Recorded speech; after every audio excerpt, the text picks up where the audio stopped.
We would like to start the program, and young man Ali Jawad is going to read a small surah for us. Bismillah.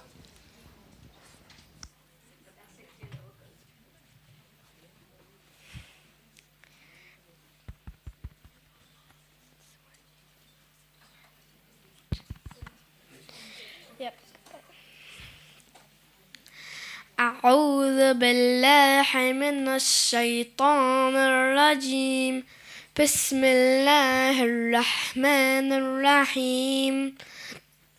والفجر وليال عشر والشفع والوتر والليل إذا يسر هل في ذلك قسم الذي حجر ألم تر كيف فعل ربك بعاد إرم ذات العماد التي لم يخلق مثلها في البلاد وثمود الذين جابوا الصخر بالواد وفرعون ذي الأوتاد الذين طغوا في البلاد فأكثروا فيها الفساد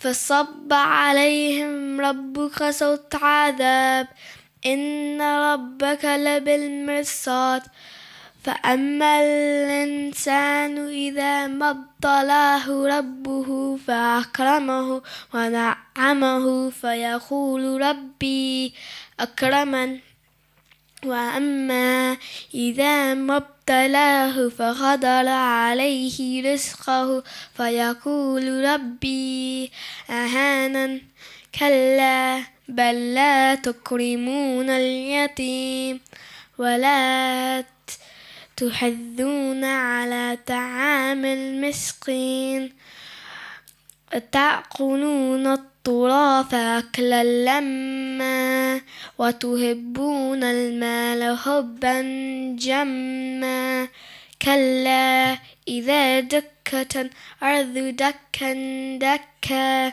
وجاء ربك والملك صفا صفا وجيء يومئذ بجهنم يومئذ يتذكر الإنسان وأما له الذكرى يقول يا ليتني قدمت لحياتي فيومئذ لا يعذب عذابه أحد ولا يوثق وثاقه أحد يا أيتها النفس المطمئنة ارجعي إلى ربك راضية مرضية فادخلي في عبادي وادخلي جنتي صدق الله العلي العظيم. صلوات.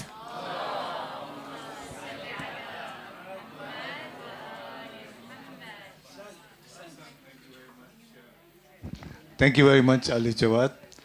Now, we'd invite Shaykh Zoheir Esmail to talk about the title, which I also don't understand, but inshallah, after his talk, we will. I believe it is something to do with Mulla Sadra and the psychological framework. Zoheir is very much into spirituality, so inshallah, let's see what we can get from him. Fadal, bismillah. أحسنتم. صل على محمد.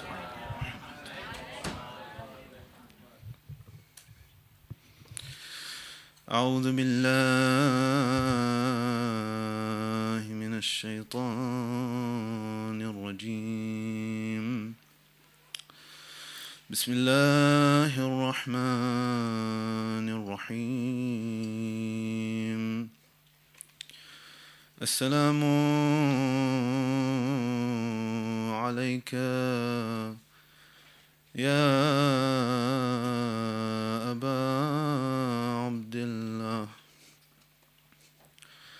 وعلى الأرواح التي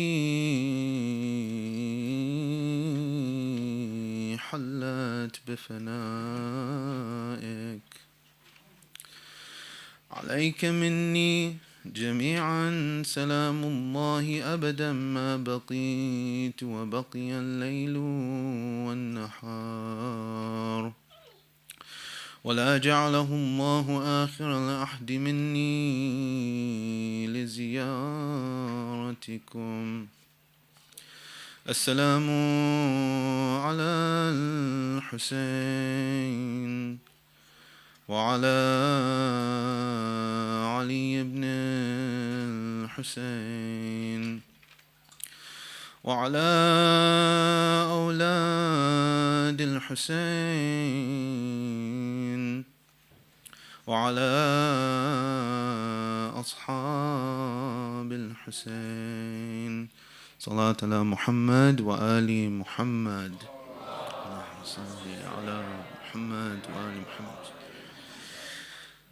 Alhamdulillah, we begin by thanking Allah subhanahu wa ta'ala for yet another year we are gathered for the commemoration of the tragic events that occurred on the day of Ashura.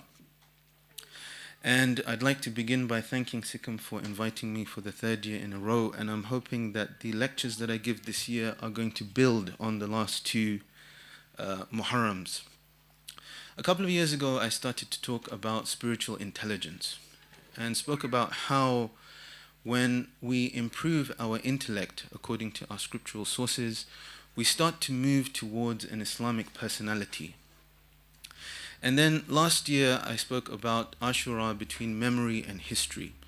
And I want to build off the themes of both of these.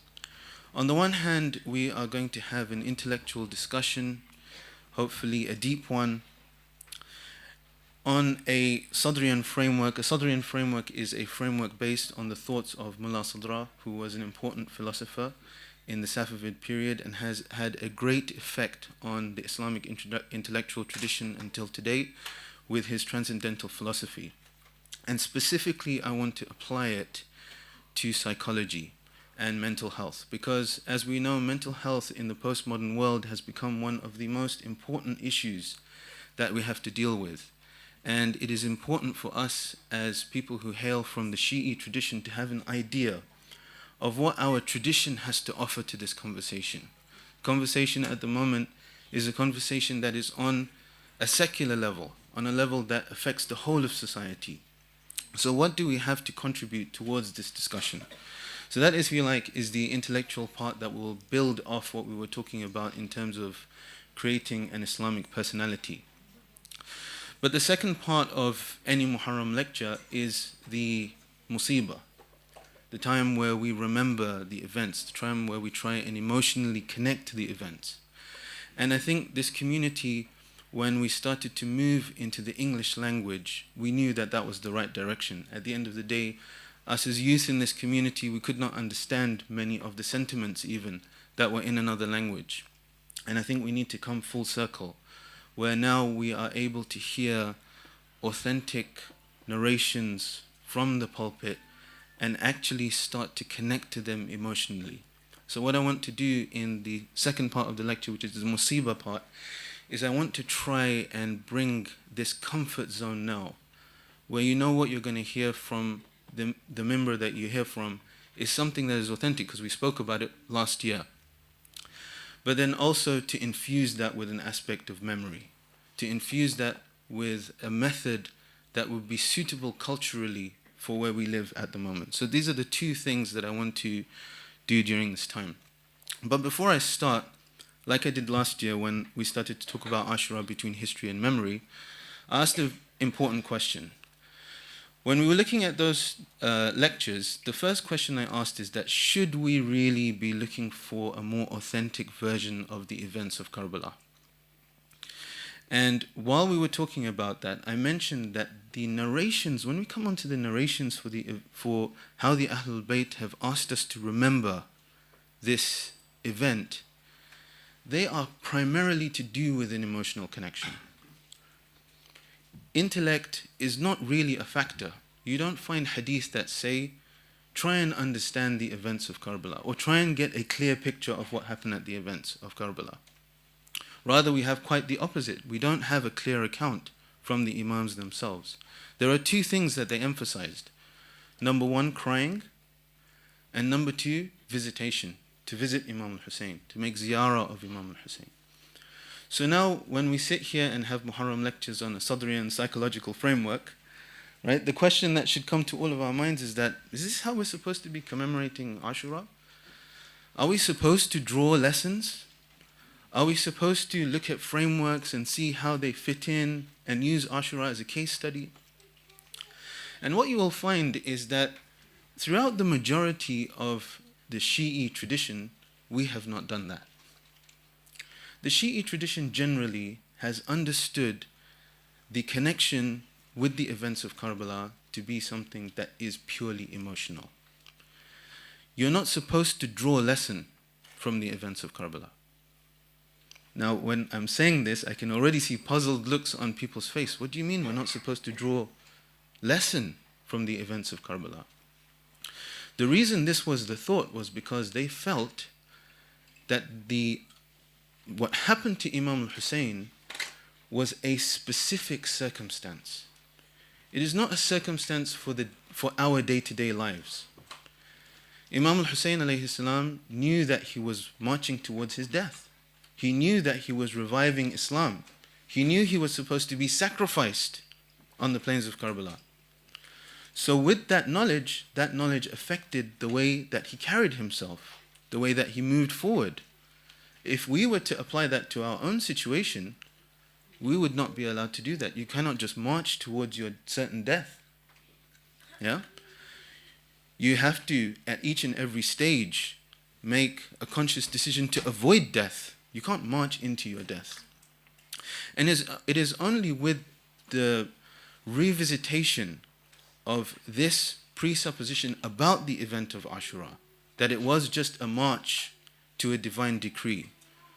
And rather, when scholars started to see and started to say to themselves that it was not as simple as that.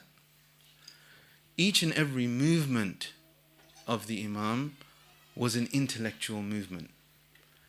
They brought it down slightly from a very strong metaphysical outlook to say there is also an aspect of normal behavior in this circumstance. And because there is normal behavior, or if you like, human behavior, then the event of Ashura becomes something we can draw from as human beings as well. If it is a specific circumstance, it should be left as a specific circumstance. We should connect only emotionally because we can't understand what's going on.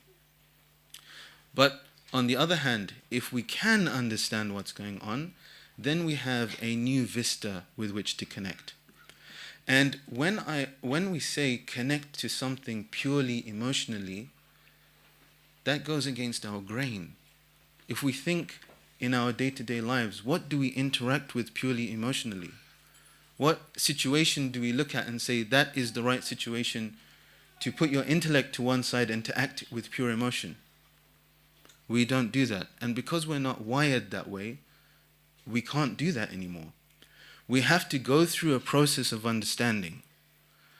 When we understand, when our minds are settled, when we then seek and aspire to be like the Imam in our day-to-day lives, because his example is not just a specific one, it is an example from which we can draw lesson. That is when we can connect to the events. That is when we can take the events and make them part of our lives. That is when we can use the events to become a case study, to become a situation from which we can draw all kinds of information and all kinds of example for how we are to live our lives. So hopefully with that primary discussion, everyone is satisfied with us going into an intellectual discussion and talking about these events in this way, and hopefully benefiting from these events as well. So as you can see from the slide there, the topic is towards a Sadrian psychological framework. The reason the word towards is there is because the research is not finished.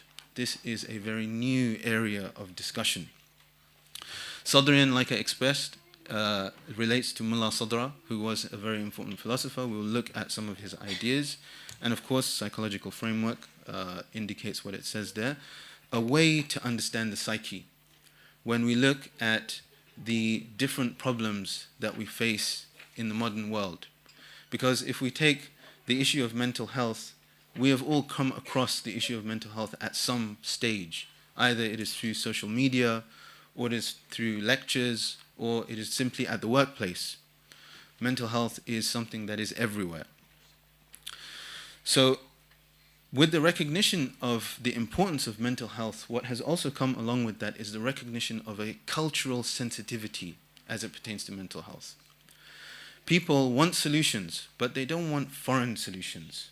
They want solutions that they can identify with, solutions that they feel are authentic to their own tradition. And because of that, Muslims have started to contribute to this discussion of mental health.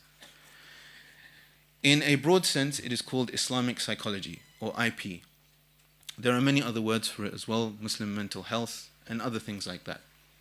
So, drawing on what they have done in Islamic psychology until this point is that they have primarily drawn upon the literature on self-purification and self-rectification, because that is the literature that deals with the soul or the psyche.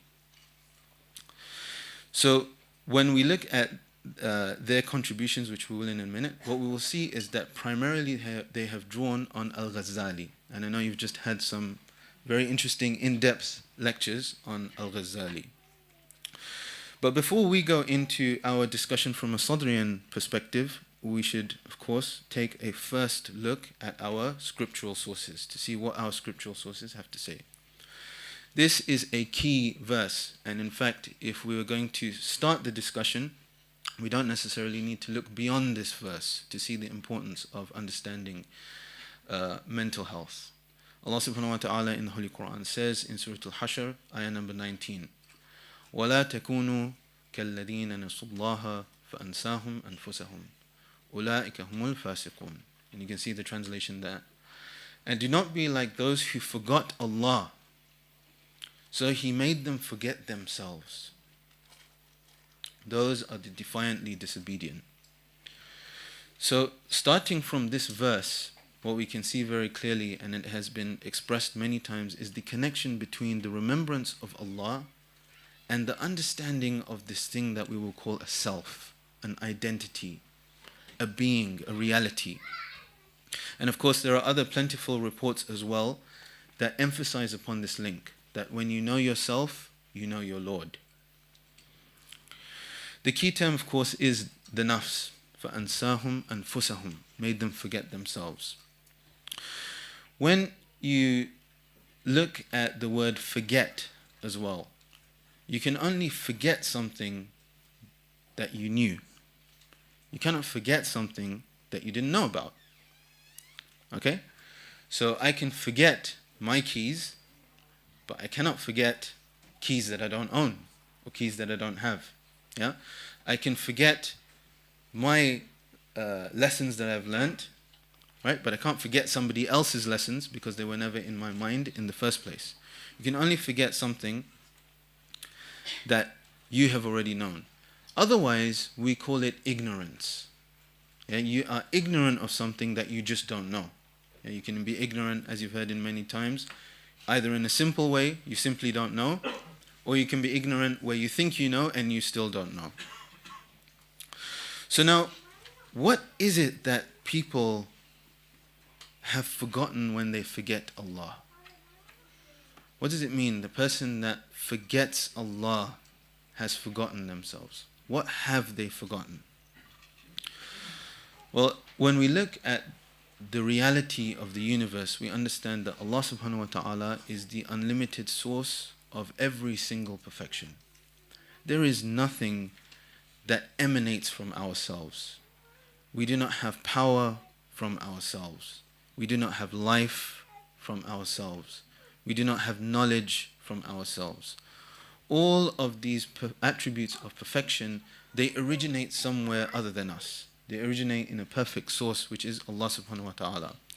And the human being reflects these perfections. So when we see life within ourselves, it is not because we own life. Life is essential to us. Rather, we reflect the perfection, which is the life of Allah subhanahu wa ta'ala. But when someone loses sight of this, when someone loses sight of the fact that the source of all perfection is Allah subhanahu wa ta'ala, then what happens? they lose sight of their very nature as a reflective mirror. They lose sight of their essential poverty in front of Allah subhanahu wa ta'ala. They lose sight of their absolute reliance in every single moment for Allah subhanahu wa ta'ala, for even their basic functions. Yeah? And when they lose sight of that, they lose sight of their reality, and they start to construct an alternate reality. And that alternate reality is what we call the ego. Life, it was always here. They will only die if somebody else takes it from them, not Allah. It should be an accident, something else. Knowledge. I studied for X number of years. That's why I have knowledge. Power. I go to the gym. Yeah, I'll show you how much I can lift. You show me how much you can lift. Right? The human being, when they lose sight of their very nature, they construct that ego. But the problem with it is that we still deep down know our weakness. And what happens then is that a whole host of what we now classify as mental health problems can start to exist. Things like anxiety, things like stress, things like worry, things like catastrophizing. These are all effects of taking too much on, of not really comprehending our position in the universe. Okay? Now, I just want to clarify something before I go on as well. Mental health problems are vast. When I talk about a framework for mental health, what I have to make clear from the beginning is, as a solution for mental health problems, it is only those type of solutions that can apply for certain types of problems. There are problems, of course, that are hereditary problems, that are to do with physical ailments and so on and so forth. So don't take it as a blanket. Someone who has lost sight of this is necessarily put themselves in mental problems. But you can see here how losing sight of this then starts to have negative consequences. Sometimes you might ask yourself, what is it religion has really given me? How have I benefited from religion more than someone who doesn't have religion? There should be a tangible benefit. There should be something that makes you sit back and say, no, I have benefited from religion in a way that if I didn't have religion, I wouldn't have benefited. And Tawheed, and the realization that Allah subhanahu wa ta'ala is the ultimate source of perfection, is that very belief, that very, if you like, charge that completely revolutionizes a human being. And it is from this small understanding that then grows into a full realization that we are not the sources of perfection, but rather we have to fully rely on Allah subhanahu wa ta'ala in each and every moment. And already here, I'm already drawing from the Sadrian framework, but hopefully that will become clear as we go through. The last thing I want to just bring out about this ayah before we move on is that it is possible for us to lose sight of Allah subhanahu wa ta'ala even if we remember Him ritualistically. We can spend our whole lives remembering Allah subhanahu wa ta'ala only ritualistically. And so that's why it's important for us to infuse and to go beyond the mundane practice of our religion. Our religion shouldn't just be mundane practice. It shouldn't just be timings and recitations. It should be something that effectively affects our personality every single day. And over a period of time, what we hope is that we should be able to see the effects of that change. I'm moving a lot slower than I had hoped, but inshallah, the discussion is going to be split into three things. The first thing is I'm going to hopefully show exactly where this discussion fits, so that everybody is aware what we're talking about and where it fits. The second thing I want to do is to start to elucidate a Sadrian framework based on the teachings of Mulla Sadra. And the third thing that I want to do is to apply that framework to the events of Ashura.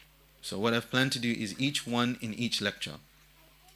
So when we come to situating the framework, like I said to you, What is dominant in Islamic psychology is a framework that was created by a fellow called Rashid Skinner. And he heavily based his view on Al-Ghazali and the Sufi tradition. So what I'm going to do here is quickly, hopefully, go through a few quotes from his that show you how he came about with this framework and what is left. So when he became a Muslim, he was in touch with a number of scholars, and he started to think about how Islam can intersect with his profession. He was a psychologist. So he talks about a few scholars and says, these scholars generally gave the writer hours of their time explaining various meanings and nuances of key concepts, such as the nafs, qalb, aql, fu'ad, fitra. These are all very important concepts in mysticism. And they're used by Islamic scholars, particularly Hamid al-Ghazali. So you can see here the influence of al-Ghazali. And from that, he basically made a conceptual framework of the self. Now, he made this framework so that it would be a tool for psychologists to be able to diagnose. So this here is a picture of his first understanding of the soul, and it was used by clinicians when they were using Islamic psychology for them to be able to create a diagnosis. So as you can see here, you have the heart at the top, the qalb. The qalb is affected by dhikr and worship. So you strengthen the qalb and the connection therefore with the divine through remembrance and worship. Yeah? Not that ritualistic worship, but that worship that really affects you. But the interesting thing is here, he puts the intellect below the heart. And the intellect is increased by education and art and stuff like that, and is negatively affected by things like alcohol and drugs. And finally, he has the nafs. The nafs, there is the lower soul, or the nafs al-ammara, and it is affected by body, diet, and social condition, and they all contribute to a center self, which is the dhamir. Okay, now Rashid Skinner as well, he went through a process. You cannot come with frameworks just in one shot. You have to go through a process. So as he went through his process, he added something. So he says here he added the sir, which is an inner dimension of the qalb. And he also added the alimul mithal, or the imaginal realm, which was to do with understanding the imagery in things like dreams. But then he realized this is too complicated. So he took them out again, and instead he added one more thing, which was a connection between the body and the soul, which was more close than what he'd done before. And he based that on Ibn Arabi's works. And then this is his final diagram here. As you can see, there's a dotted line between the qalb and the body now. And this is the current model that is being used in Islamic psychology.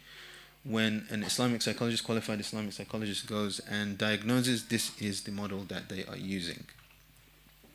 But, and one more model here, as you can see, this should be a familiar one, the nafs al-mutma'inna, nafs al-lawama, nafs al-ammara, and how it connects to the different inner faculties. But the important part, just for this lecture, is the bottom bit. What he says right at the bottom of this quote is that this is, of course, not to say that there could not be other models which are equally as useful or more so when it comes to Islamic psychology. And that is where we want to situate our discussion. We want to discuss a model and see whether it is more useful. See whether from the Shi'i intellectual tradition we have a model also that we can put forward and we can suggest for other practitioners of Islamic psychology, and then perhaps maybe beyond just the realm of Islamic psychology, so that people can use it to help them come to terms with all the difficult problems of mental health. So I've quickly run out of time. Inshallah, we'll stop there for question and answers, and then we'll continue after that. Wa sallallahu ala Sayyidina Muhammad wa ala alihi at-tayyibin at-tahirin.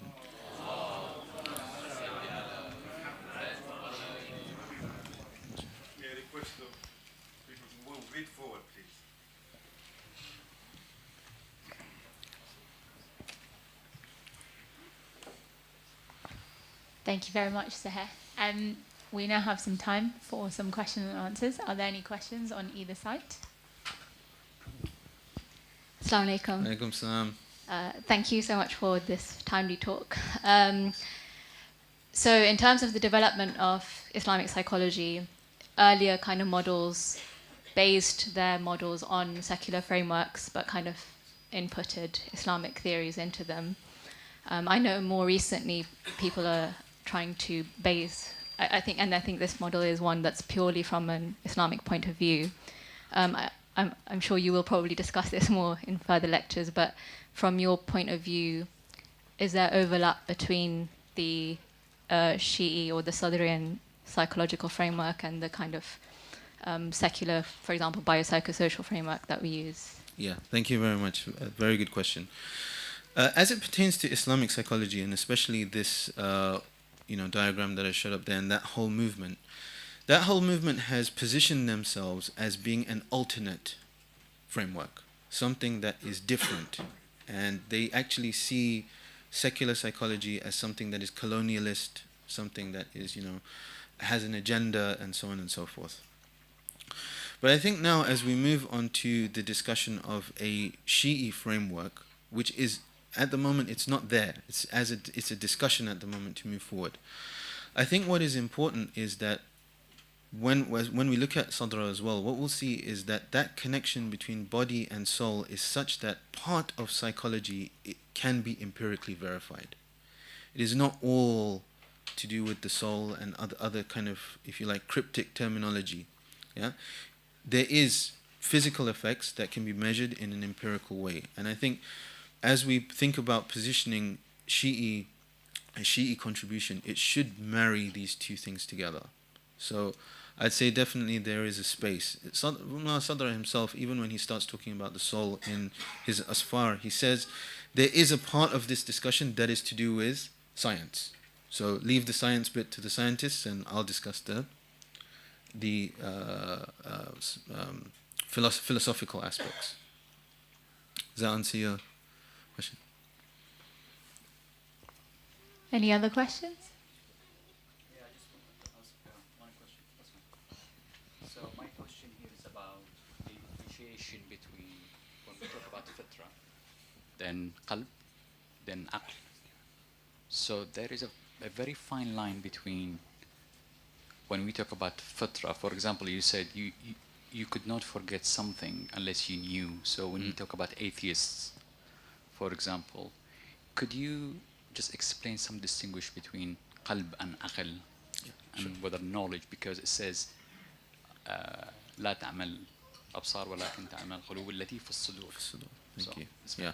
No, this is thank you again for this question. In the Islamic intellectual tradition, we do separate between all of these things. The fitra is what you are naturally endowed with, your natural disposition, almost like your hardwiring. It is so deeply, if you like, molded within the human being that there is no way to change it. The verse about the fitrah is verse 30 of Surah Al-Rum, where Allah subhanahu wa ta'ala clearly tells us you cannot change this. فِطْرَةَ اللَّهِ الَّتِي فَطَرَ النَّاسَ عَلَيْهَا لَا تَبْدِيلَ لِخَلْقِ اللَّهِ. This is the natural disposition that Allah has created us on, and there is no changing this. You can't change this. It is distinguished from the qalb. Now, the thing about the qalb is you start now moving into terminology in different spheres. So in terms of Quranic terminology, the qalb is to do with the inner. The qalb is just the inner. What the mystical tradition has done is to, if you like, juxtapose the qalb and the aql. The aql is the place where you have rational understanding, and the qalb is what is beyond that. Okay, so things like unveiling comes to the qalb. Yeah, whereas things like inspiration or hads, where you know something straight away without thinking about, comes to the aql. Yeah, so there are different terminologies and different ways of putting them. But what we'll see with Sadra is that the difference is that Sadra doesn't see this all as, if you like, separate parts. They are all levels of the same intellect. He calls everything the intellect because the human being is a rational animal. And this goes very well with our first discussion about the spiritual intellect, where we took the hadith from Al-Kafi and we saw the importance of the intellect. And the intellect is ma ubida bihi ar-Rahman wa ktusiba bihi al-jinan, that by which Allah is worshipped and heaven is attained. So all these distinctions are important for us to understand how the human being works. And the thing is that when we start thinking to ourselves, we can start to distinguish these things within our own being as well, which is the important part of psychology and self-improvement, is to take these terms and to actually see them working within your being, because then you can grasp what the ulama are trying to say. They're trying to tell you how to navigate this, how to deal with it when you have one pull one way and another pull another way within your very being. Thanks. Is there any last question? There's one.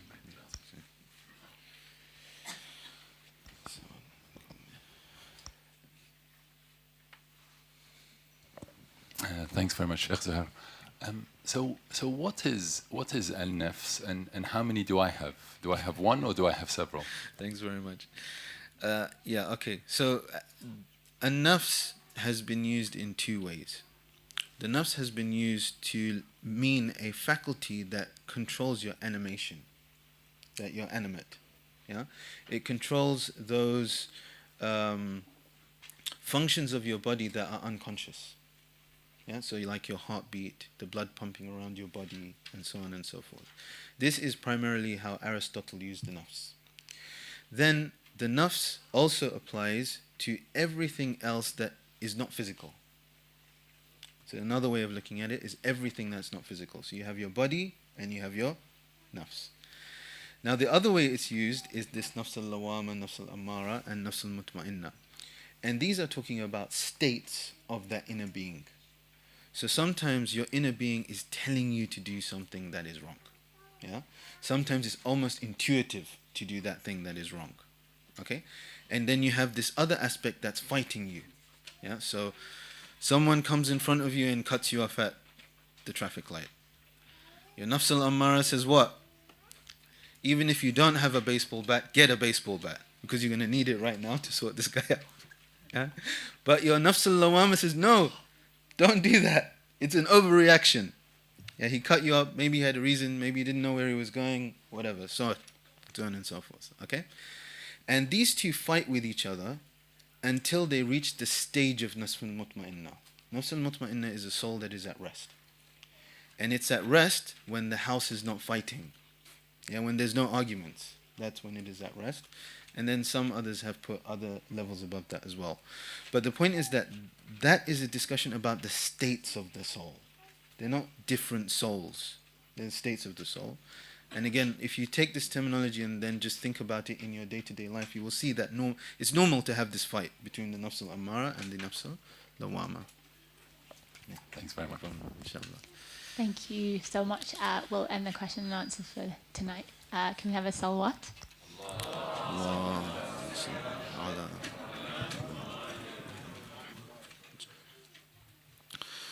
Bismillah ar-Rahman ar-Rahim. Tonight, usually on the 8th night of Muharram, the events concerning the martyrdom of Abu al-Fadl al-Abbas alayhi afdalus salati wassalam are usually mentioned. And I want to help you visualize the moments and the emotions that might have occurred. And for that, I need your participation. I need your imaginations to be guided by the words that I'm going to say. Take yourself out of the present, out of your surroundings, and visualize the personality of Abu al-Fadl al-Abbas. He is a vast ocean of every positive attribute. Kindness, goodness, love, loyalty, fortitude, courage, strength, wisdom, character, and will.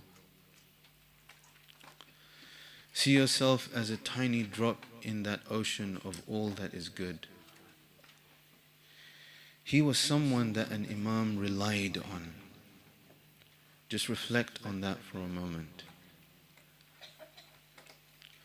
What qualities did he have to be such an important aid to a manifestation of God's perfect attributes? The moon of the Bani Hashim. Hazrat Abbas was the constant companion of Imam al-Hussein alayhi salam. The story of Karbala is one in which the most wretched of the Muslim community dominated the Islamic conscience to the extent that they openly intended to kill the grandson of the Prophet sallallahu alaihi wasallam. His family and his companions refused to leave him and chose to defend him. But the tragedy of this whole event is that it was a murderous slaughter aimed at stamping out the influence of the family of the Prophet on the future of the Muslim community. There was no sanctity given to these lives, as wealth and possession and position was more important. This faction was bent on killing Imam al-Hussein alayhi salam.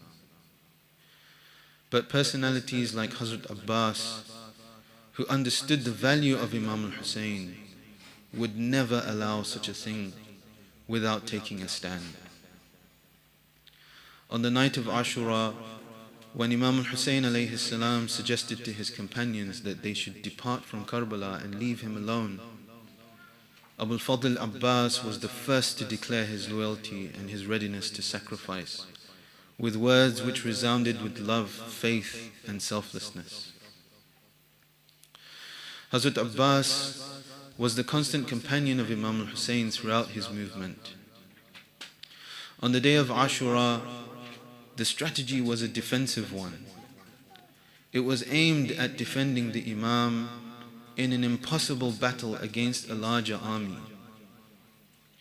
Hazrat Abbas was the standard bearer as the last line of defense in charge of protecting the Imam's life. He was so capable among this great family that all recognized his suitability for this position. He only left his post once during that day to help a group of companions who had been separated from the Imam's main force and then returned to his position with the Imam. The account of his martyrdom that I will recite is from the information in Kitab al-Irshad. The time for the Imam to finally take to the battlefield came. Abbas rode out with his master and they made their way towards the Euphrates. This final stage was pre-planned as the army of Hussein managed to preserve horses until this moment. But the enemy surrounded al-Abbas, separating him from Imam al-Hussein alayhi salam. He fought against them until he was heavily wounded, such that he could not get up, and then he was martyred.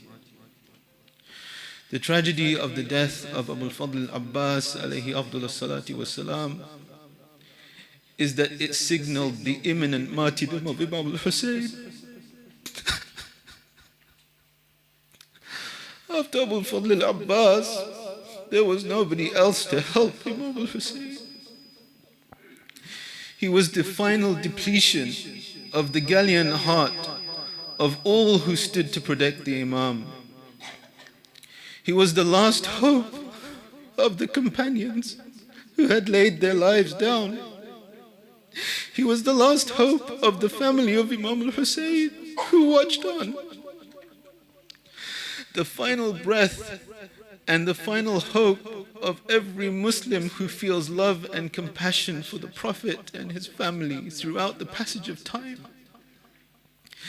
As his heart beat for the last time, the silence of his lifeless body silenced the Shia for the rest of time as they watched the inevitable conclusion to this tragic series of events. All hope was lost when Abbas was lost to us. Our backs were broken, our hearts were deflated, Our minds were confused and our tears became everlasting. May the peace and blessings be on you, O Abul Fadl al-Abbas. Peace and blessings be on you, O defender of his brother. وآخر دعوانا أن الحمد لله رب العالمين على لعنة الله على القوم الظالمين وسيعلم الذين ظلموا أي منقلب ينقلبون. السلام عليك يا أبا عبد الله. صلاة على محمد وآل محمد.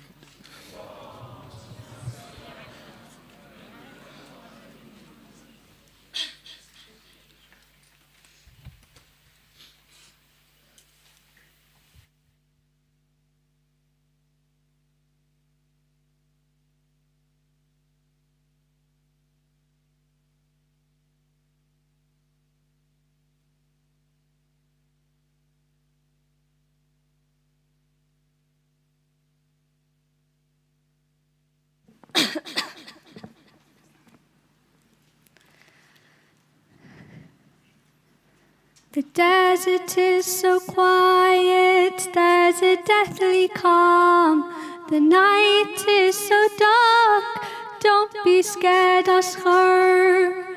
I hear that they gave you an arrow when all you asked for was some water.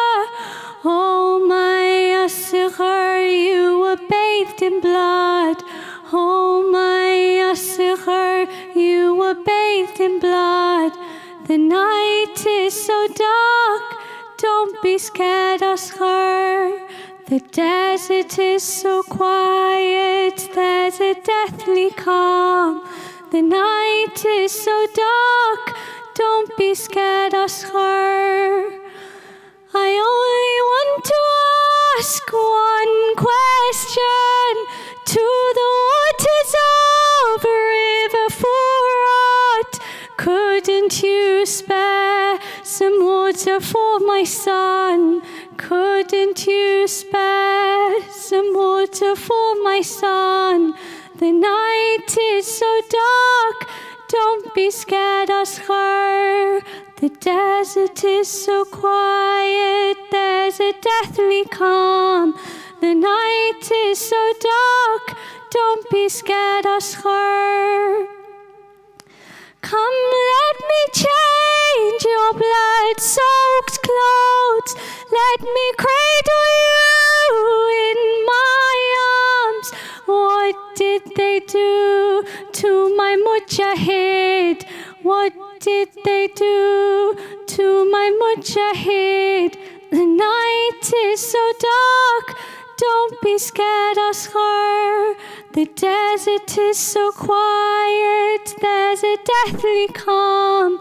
The night is so dark, don't be scared, Ashura. I see your radiant face, the thirst on your lips. I couldn't even give you any milk. All my life I'll never forget. All my life I'll never forget. The night is so dark, don't be scared, Ashura. The desert is so quiet, there's a deathly calm. The night is so dark, don't be scared, Ashura.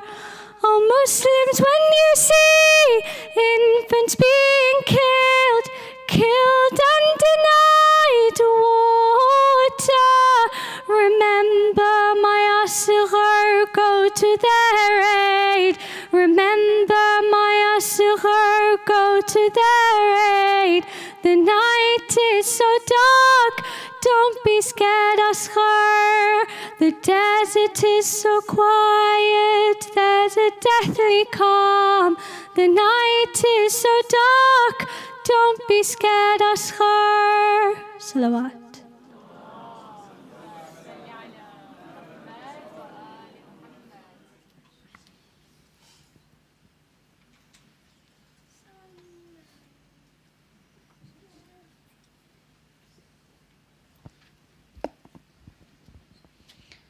Just a few announcements before Salah. Please donate towards the Muharram funds. We can only continue our programs with the generosity of our community. The approximate cost for our Muharram program is £7,500. If you can please contribute towards this, there's an iPad either side for card donations, or you can donate online at sikkim.org.uk/give. Our Ashura program will be on Friday, starting at 9:30 with Atmal, and we'll finish at 12:40 with Niyaz. So please do join us. Outside of Muharram, we also have plenty of programs such as weekly Friday lectures, monthly children's classes, women's yoga. So please do check out our website for more information. If you'd like to join the Methel WhatsApp events group, please ask one of the EC. Today we also have volunteers from Who is Hussein selling some things, so please do check out their stall after Salah. Thank you. Salawat.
No, man.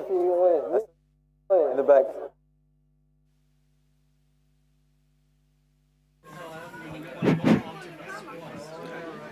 بسم الله الرحمن الرحيم إن الله وملائكته يصلون على النبي يا أيها الذين آمنوا صلوا عليه وسلموا تسليما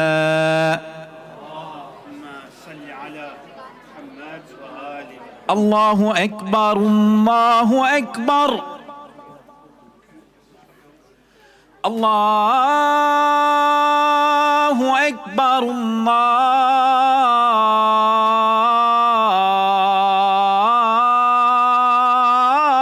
الله أكبر أشهد أن لا إله إلا الله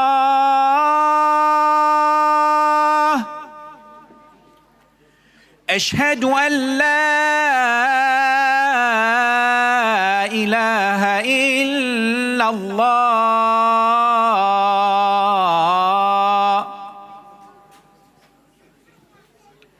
أشهد أن محمدا رسول الله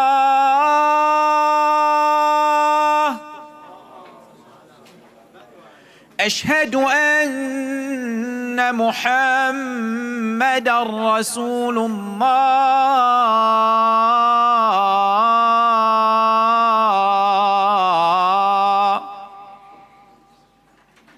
أشهد أن عليا ولي الله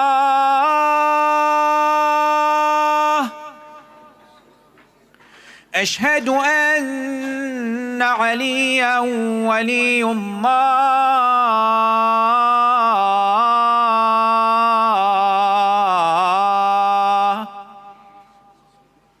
حي على الصلاة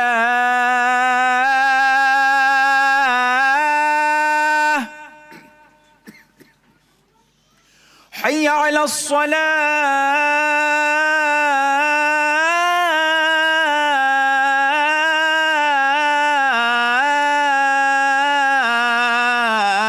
الصلاة حي على الفلاح حي على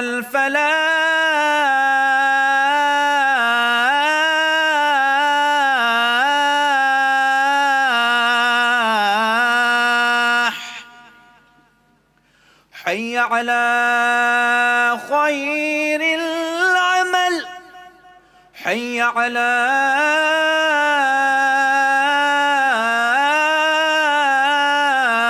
خير العمل الله أكبر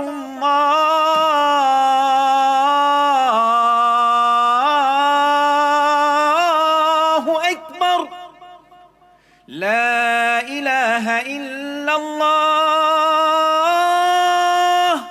لا إله إلا الله